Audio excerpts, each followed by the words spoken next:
Okay, Ron and Sam, so here we go.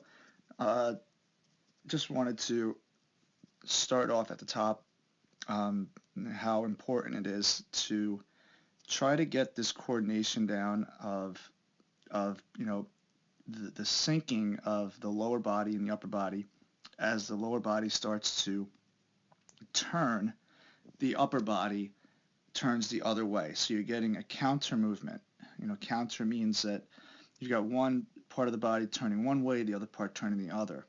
And in these two videos here, the one on the bottom, the one at the top, the one on the bottom is later on, I think, and he's on the mound. So it's a little trickier on the mound because your body's moving faster, and because you got gravity's pulling you down. So it's you always got to practice on the mound after you get the some kind of mastery of it on flat ground. But in the top video here, look at how nicely he's not lifting his legs, so he's removing that element just so that he can see the timing of how the hips move. You see how his hips are turning here?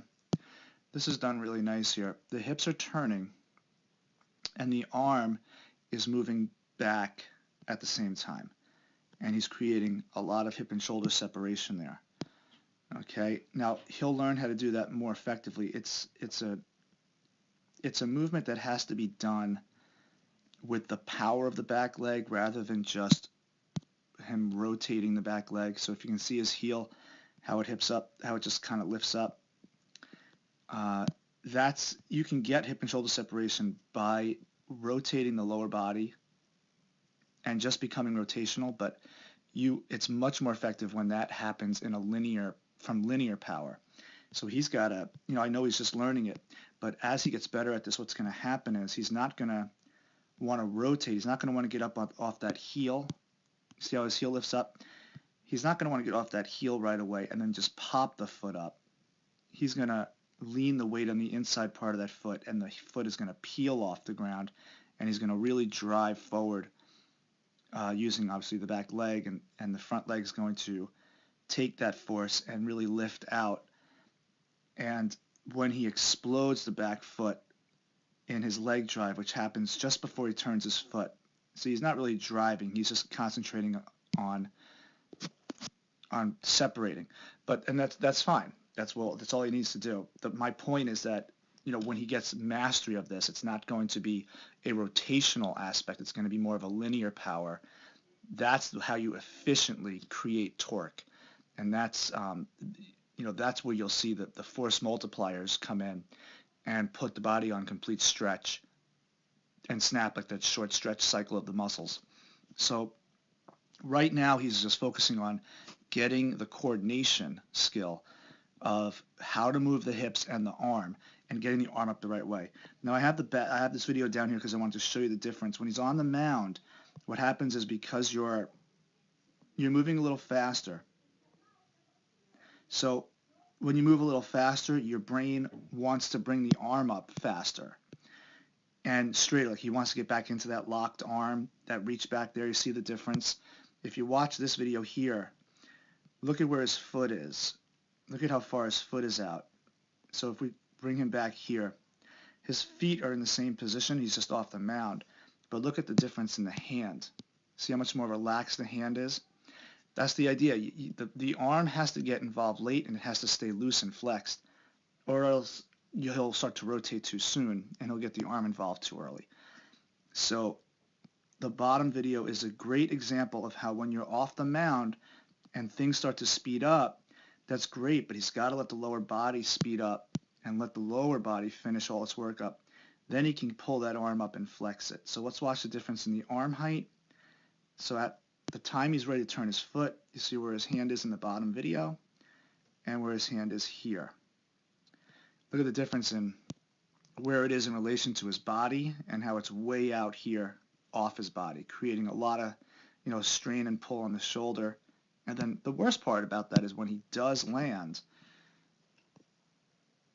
it's not really too bad because he does bring the arm back around, but the only problem is that when the elbow lies, this far behind the trunk, when the front foot lands and he starts to rotate, that causes a lot of stress. It's the second most stressful point in the delivery to begin with. And when the elbow is a little bit more behind that trunk, when that the front shoulder starts to pull, it does create a little strain there and a little pain. But in this video here, you'll see that now he starts to rotate the shoulder. See the front shoulder, you see where his back shoulder is in comparison to his front shoulder? And here he's a little bit further behind, and I can see that the front end turning. So we're talking about, fractions of inches here, but a big difference in shoulder and elbow health. All right, and of course, when he gets the arm up in the top video, it's timed so much better with the front hips, with the hips moving and creating that nice torque right here, which is going to eventually snap forward when he does this at full speed. Okay, so it's just it's a muscle coordination, motor skill that he just needs to start developing, and then we will work on how to really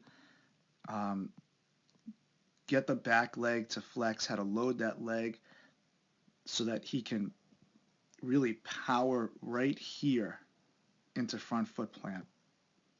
Okay, I still think Sam is a little too vertical in his delivery. I think he can get a lower center of gravity, and when we start incorporating all the squats and the power cleans and the hang cleans and all that stuff that goes into this program, he will get powerful and strong in time, and he'll be able to get some lower center of gravity as he goes out, and then he'll find that place. But it's great that his knee does not drift over his foot. That really is a positive thing there. And it doesn't happen here in the top video either. His knee is in a good place.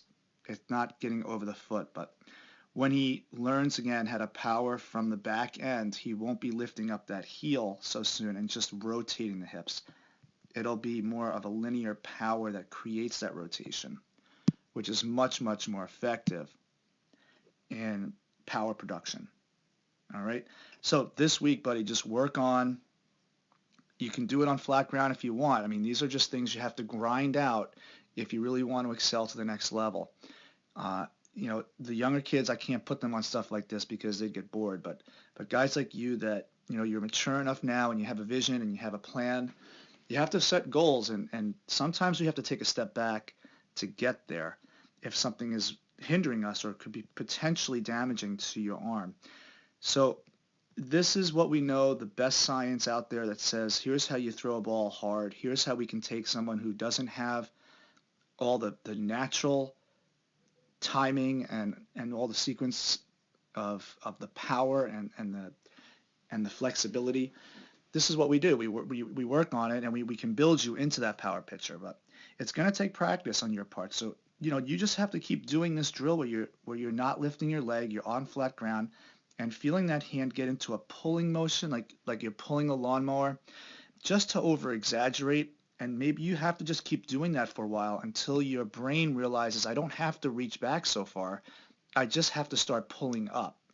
Because the extension of the arm for a pitcher really happens down here.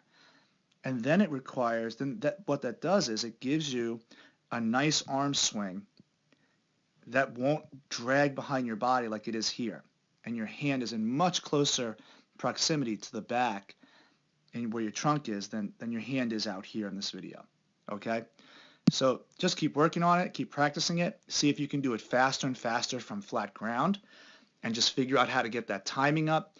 Videotape yourself so you can see it, and then make the adjustments when you can. And then, week by week, you'll get better at this. And by the time we get to the mound, you're going to be a completely different thrower. And it's going to feel a lot better, and you're going to have a lot more velocity.